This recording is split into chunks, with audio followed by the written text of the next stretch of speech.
Hello everyone, welcome back to the channel Last Minute Revision with RSM, and here I am back with another video. So today's video is about the part 1 of economics semester 6. So we are going to discuss some practice questions of the economics subject. So I was receiving many comments from your side that put video on economics and HRM. So I have started the series for all of you.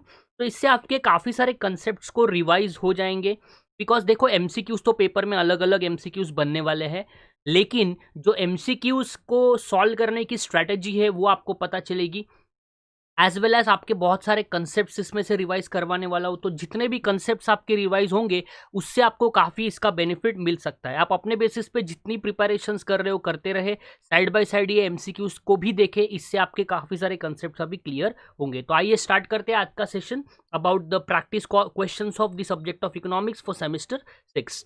Question number 1 आपके सामने ये रहा, the nation with absolute disadvantage in both commodities should dash the commodity in which its absolute advantage is greater. देखो एक theory है अगर हम देखें तो, and the theory is called as absolute advantage theory. ठीक है, ये ध्यान रखना है आपको, absolute advantage theory. And absolute advantage की जो थियोरी है ये दिया था एडम स्मिथ ने। ठीक है, एब्सोल्यूट एडवांटेज थियोरी जो है that was given by Adam Smith. उन्होंने क्या कहा कि जब एक कंट्री और दूसरे कंट्री के बीच में कंपैरिजन किया जाएगा तो जो कंट्री कम से कम फैक्टर्स ऑफ प्रोडक्शन को लगा के ज़्यादा से ज़्यादा प्रोडक्शन करे, उनको क्या करना चाहिए, अपने कमोडिटीज़ को एक्सपोर्ट करना चाहिए। और अगर उसमें हमारा डिसएडवांटेज है तो सामने वाले कंट्रीज से हमें क्या करना चाहिए, इंपोर्ट करना चाहिए। समझो इंडिया 10 लेबर लगाती है और 10 लेबर लगाने के बाद 100 kg प्रोडक्शन करती है। सिमिलरली अगर यूएस 8 लेबर लगा के ही 100 kg प्रोडक्शन कर रही है तो उसके केस में हमें ये देखना है कि हम 10 लेबर लगा के 100 kg प्रोडक्शन कर रहे हैं तो हमें उसमें डिसएडवांटेज है, यूएस को उसमें एडवांटेज है। तो यूएस को क्या करना चाहिए, एक्सपोर्ट करना चाहिए, और हमें क्या करना चाहिए, इंपोर्ट करना चाहिए। यही बेसिक पॉइंट है। Absolute advantage theory was given by Adam Smith. तो इसमें क्या बोला है, the nation with absolute disadvantage, जिस नेशन को डिसएडवांटेज होगा उसने क्या करना चाहिए, तो मैंने अभी आपको बताया जिस कंट्री को डिसएडवांटेज होगा उसने इंपोर्ट करना चाहिए, और जिस चीज में हमें एडवांटेज है उस चीज को बना के हमें क्या करना चाहिए, हमें एक्सपोर्ट करना चाहिए। तो right answer for this question is import. Who among the following has given the factor endowment theory. तो फैक्टर एंडोमेंट थियोरी ध्यान रखना, काफी इंपॉर्टेंट। फिर इसका एक क्रिटिसिज्म भी आया था, और जिसको हम बोलते हैं लियोन्टिफ पैराडॉक्स। ठीक है, जिसको क्या बोलते हैं हम, लियोन्टिफ पैराडॉक्स। मैं आपको आगे एक्सप्लेन करता हूं उसमें क्या है। तो फैक्टर एंडोमेंट थियोरी किसने दिया था, डेविड रिकार्डो, जेएस मिल, जेएम केन्स, या फिर बर्टिल होलिन। तो याद रखना, मैंने अभी आपको एक ऑथर का नाम बताया। एब्सोल्यूट एडवांटेज थियोरी किसने दिया था, एब्सोल्यूट एडवांटेज थियोरी दिया था एडम स्मिथ से। ए से एब्सोल्यूट, ए से एडम स्मिथ, ऐसे याद रखो।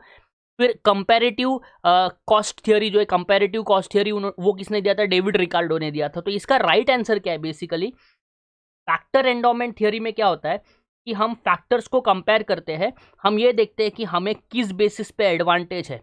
तो अगर हमारे पास अगर फैक्टर्स ऑफ प्रोडक्शन देखें तो लेबर है हमारे पास और कैपिटल है, दो ही फैक्टर्स ऑफ प्रोडक्शन यहाँ पे इस थियोरी में कंसिडर किए गए थे। एंड वो दो फैक्टर्स ऑफ प्रोडक्शन कौन से थे, एक था आपका लेबर और दूसरा था आपका कैपिटल।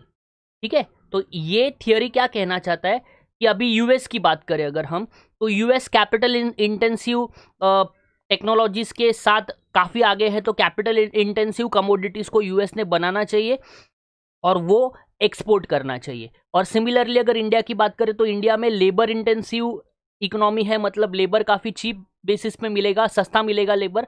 तो अकॉर्डिंगली अगर लेबर सस्ता मिला तो इंडिया ने क्या करना चाहिए, इंडिया ने लेबर इंटेंसिव प्रोडक्ट्स को प्रोड्यूस करके बेचना चाहिए। ऐसा इसका बेसिक कंसेप्ट था। तो ये है फैक्टर एंडोमेंट थियोरी जो दिया था। तो ये थियोरी दिया किसने था, लेकिन ये थियोरी दिया था बर्टिल ओलिन ने। एक्सिरोलिन एंड बर्टिल ओलिन, इन्होंने ये थियोरी दिया था। ठीक है, दो फैक्टर्स ऑफ प्रोडक्शन मैंने आपको ऑलरेडी इसके बता दिए हैं, तो ध्यान रखना।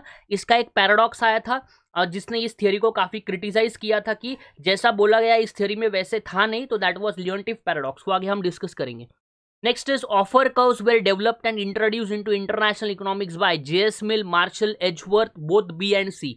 तो रिमेंबर ऑथर्स के नाम आपको थोड़े याद रखने पड़ेंगे। तो इसका राइट आंसर है Marshall as well as Edgeworth were the contributors for the offer curves, ठीक है। Who among the following criticize, अभी मैंने आपको पॉइंट बताया, इनमें से किसने क्रिटिसाइज किया फैक्टर एंडोमेंट थियोरी को? तो comparative cost principle, absolute cost principle, Leontief paradox या नन ऑफ द अबव? तो राइट आंसर अभी आपको पता ही है, लियोनटिफ पैराडॉक्स है। लेकिन ये क्या था मैं बताता हूँ। वैस्ली लियोनटॉफ करके एक पर्सन है, वो यूएस गया था, तो उसने क्या किया, उसने देखा कि ऐसी कुछ थियरी है फैक्टर एंडोमेंट थियरी, जिसमें यह बताया गया है कि जो कंट्री को जिस बेसिस पे कैपिटल इंटेंसिव है तो कैपिटल इंटेंसिव प्रोडक्ट्स को बना बना के बेचना चाहिए, और लेबर इंटेंसिव कंट्री ने क्या करना चाहिए, लेबर बेसिस पे लेबर रिलेटेड पॉइंट्स को सप्लाई करना चाहिए। लेकिन एक्चुअली हो रहा था उल्टा, यूएस एक कैपिटल इंटेंसिव बेस पे प्रोडक्शन करना चाहिए, तो यूएस क्या कर रहा था, लेबर इंटेंसिव बेस पे प्रोडक्शन कर रहा था, तो उल्टा हो रहा था। दैट इज वाई इसने फिर फाइंड किया कि फैक्टर एंडोमेंट थियरी जो कहना चाहता है वो गलत है, और that is why it was a criticism, that is why it is a paradox which is called as Leontief paradox. Okay, चलो आगे बढ़ते हैं फिर।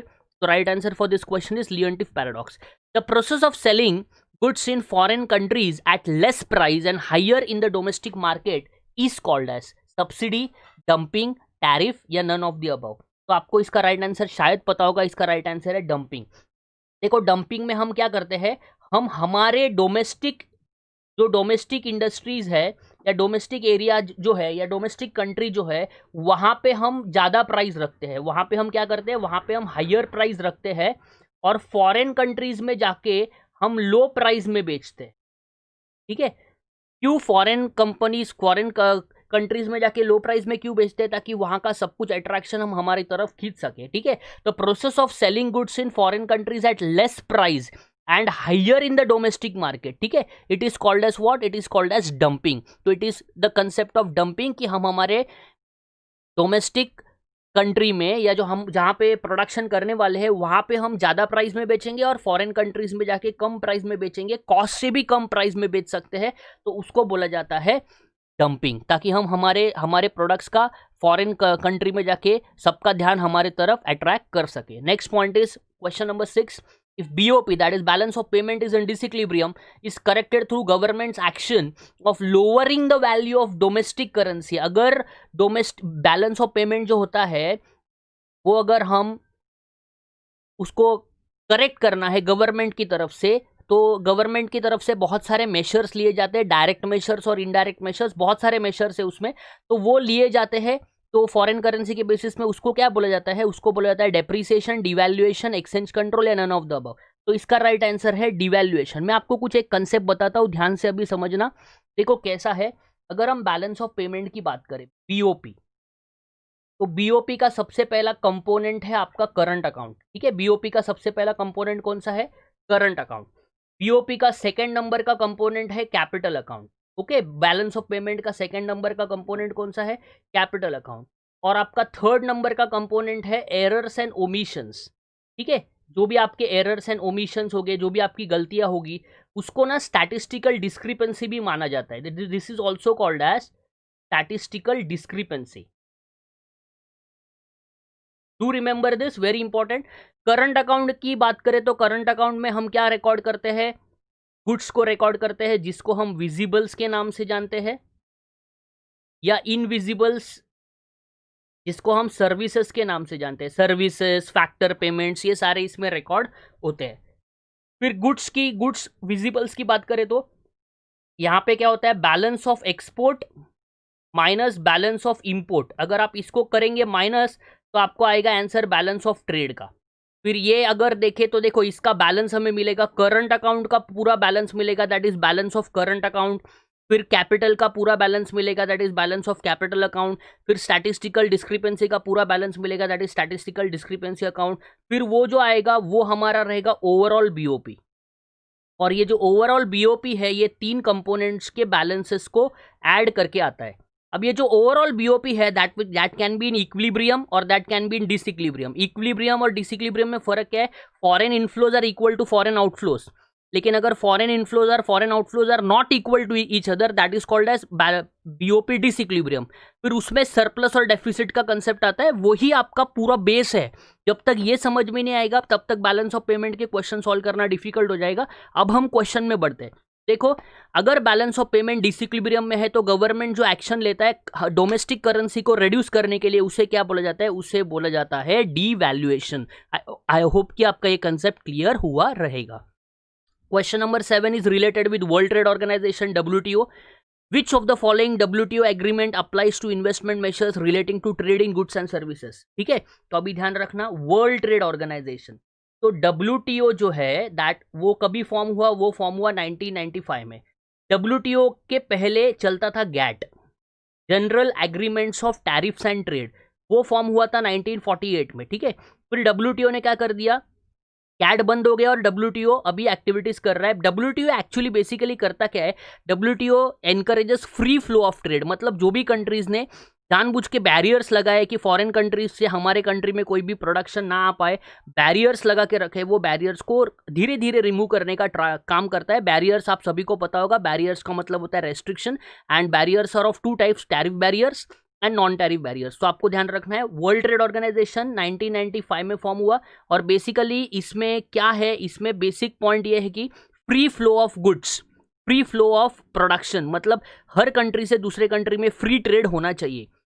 तो उसमें बहुत सारे मेजर्स लिए गए, जैसे ट्रिप्स है, trade related intellectual property rights, TRIMS है, trade related investment measures, AOA है, AO का मतलब एग्रीमेंट ऑन एग्रीकल्चर, और ब्लू बॉक्स सब्सिडी, ये जो एग्रीकल्चर के जो वेरियस काइंड्स ऑफ सब्सिडीज देता है, ये बहुत सारे बॉक्सेस के बेसिस पे देता है, जैसे ग्रीन बॉक्स होता है, ब्लू बॉक्स होता है, अंबर बॉक्स होता है, ऐसे बॉक्सेस से सब्सिडी देता है। तो आपको यहाँ पे क्या पूछा है कि WTO agreement applies to investment measures, investment, तो इसका राइट आंसर आई थिंक आपको पता चल गया होगा, that is trade related investment measures which is called as TRIMs. Okay, तो मैंने काफी अच्छी तरीके से आपको एक्सप्लेन करने का ट्राई किया, आपके बहुत सारे कंसेप्ट इसमें से क्लियर होने वाले हैं। Question number 8, export subsidy is consider as which type of barrier to trade? Whether it is a tariff barrier, non tariff barrier, real barrier या वन साइडेड बैरियर? देखो, बेसिकली दो ही टाइप के बैरियर्स होते हैं, एक होता है टैरिफ और दूसरा होता है नॉन टैरिफ। टैरिफ बैरियर्स और नॉन टैरिफ बैरियर्स का क्या फर्क है? टैरिफ बैरियर्स और नॉन टैरिफ बैरियर्स का एक ही फर्क है कि टैरिफ बैरियर्स जो है, टैरिफ बैरियर्स इंपैक्ट करता है प्राइस के ऊपर। ध्यान रखना, टैरिफ बैरियर्स का जो भी इंपैक्ट होता है वो प्राइस के ऊपर होता है, और नॉन टैरिफ बैरियर्स का जो भी इंपैक्ट होता है वो हमेशा क्वांटिटी के ऊपर होता है। ठीक है, अगर नॉन टैरिफ बैरियर का सबसे इंपॉर्टेंट एग्जांपल ले तो कोटा सिस्टम। ठीक है, एक रेस्ट्रिक्शन डाल देंगे। बैरियर्स होता क्या है? बैरियर्स क्या है? रेस्ट्रिक्शन है।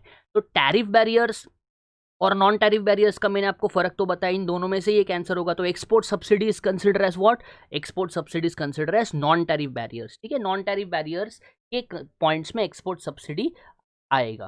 फर्दर आगे बढ़ते हैं, the full form of ASEAN, ASEAN का फुल फॉर्म क्या है? Association of south east African nations, association of south east Asian nations, association of south west African nations, association of south east African nations. बहुत complicated है, अगर आपको पता होगा इसका फुल फॉर्म तो that is Association of south east Asian nation. इसका head office है बैंकॉक में, 1967 में फॉर्म हुआ था। 10 मेजर कंट्रीज है इसके, तो आपको ध्यान रखना है। ठीक है, दिस इज वेरी इंपॉर्टेंट। तो ये सारे इकोनॉमिक इंटीग्रेशन का फैक्टर है, जैसे एशियन कंट्रीज के लिए आपको सभी को पता होगा सार्क है, यूरोपियन कंट्रीज के लिए EU है, कॉल्ड एज यूरोपियन यूनियन। ठीक है, फिर अमेरिकन कंट्रीज अगर देखें तो North American free trade agreements which is called as NAFTA है, ऐसे बहुत सारे हैं। तो अकॉर्डिंगली एशियन का फुल फॉर्म क्या है? Association of south east Asian Nation. तो राइट आंसर फिर for this is Association of south east Asian Nations. Further, which of the following account includes import and export of services? अगर मैंने अभी आपको चीज बताई है, डायग्राम ड्रॉ करके बताया था कि एक्सपोर्ट हो या इंपोर्ट हो, सर्विसेज का मतलब होता है इनविजिबल्स। तो ये किसका पार्ट है? करंट अकाउंट का पार्ट है, capital account, statistical discrepancy account या इनफ्लो आउटफ्लो अकाउंट? तो आई थिंक आपको अभी समझ में आया होगा, तो इसका आंसर आपको पता है। इसका राइट आंसर है करंट अकाउंट। तो मैंने बताया आपको, करंट अकाउंट में 2 पॉइंट्स होते हैं, merchandise which is called as goods, और वहां पे क्या होता है? गुड्स भी होता है, वहां पे सर्विसेज भी होता है। ठीक है, गुड्स और सर्विसेज की बातें अगर की जाएगी तो that will be related with current account, और बाकी कैश ट्रांजैक्शंस की बातें अगर की जाएगी तो that will be related with your capital account, loans वगैरह, वो सब कैपिटल अकाउंट के कंपोनेंट्स में आ जाएगा। और जो भी हम हमारे एरर्स और ओमिशंस, जो भी हमारे एरर्स होंगे उसको रेक्टिफाई करने का काम करेंगे, और वो क्यों होते हैं वो एक अकाउंट के बेसिस पे रिफ्लेक्ट किया जाता है, that is called statistical discrepancy account. Inflow outflow account ऐसे कोई भी टाइप का अकाउंट नहीं है बैलेंस ऑफ पेमेंट में। पढ़ लेते हैं तो 11 नंबर का, that is if autonomous receipts are lower than autonomous payments. देखो एक होता है ऑटोनॉमस, एक होता है आपका ऑटोनॉमस, एक होता है आपका ऑटोनॉमस और एक होता है आपका एकोमोडेटिंग। ठीक है, तो यहां पे क्या पूछ रहा है, if autonomous receipts are lower than autonomous payments it results in BOP surplus, no effect on BOP deficit, both A and C. देखो ऐसे केस में सबसे पहले आपको एलिमिनेट करना है जो ऑप्शन, देखो ए एंड सी तो हो नहीं सकता, नो इफेक्ट ऑन बीएपी भी हो नहीं सकता, एक तो बीओपी सरप्लस होगा या बीओपी डेफिसिट होगा। काफी सिंपल है, देखो ऑटोनॉमस रिसीट्स आर लोअर बोल रहा है, अगर ऑटोनॉमस रिसीट्स आपकी मतलब आपका इनफ्लो रिसीट्स अगर कम रही पेमेंट से, अगर आपकी रिसीट समझो 10 है और अगर आपकी पेमेंट 12 है, एग्जांपल ले रहा हूं, तो 10 माइनस 12 करेंगे तो -2 आएगा, तो नेगेटिव आता है। नेगेटिव का मतलब क्या होता है, डेफिसिट। तो यहाँ पे राइट आंसर क्या बनेगा, यहाँ पे राइट आंसर बनेगा बीओपी डेफिसिट। ठीक है, that's it from this session. अगली बार मिलेंगे कुछ नए एमसीक्यूज के साथ। If you like the concept comment करें, ताकि आपको अगर कुछ इसमें से समझ में आया है, जो मैंने पॉइंट्स आपको बताया है, तो that will be the point related to your economics. तो बहुत सारे प्रैक्टिस क्वेश्चंस हम करेंगे, उसके रिलेटेड आपका काफी सारा प्रैक्टिस हो जाएगा। एचआरएम के भी आपको एमसीक्यूज मिलेंगे, फाइनेंशियल अकाउंटिंग कॉस्टिंग के भी साइमल्टेनियसली आपको मिलते ही जाएंगे। Thank you very much from this session. As always work harder, be smarter.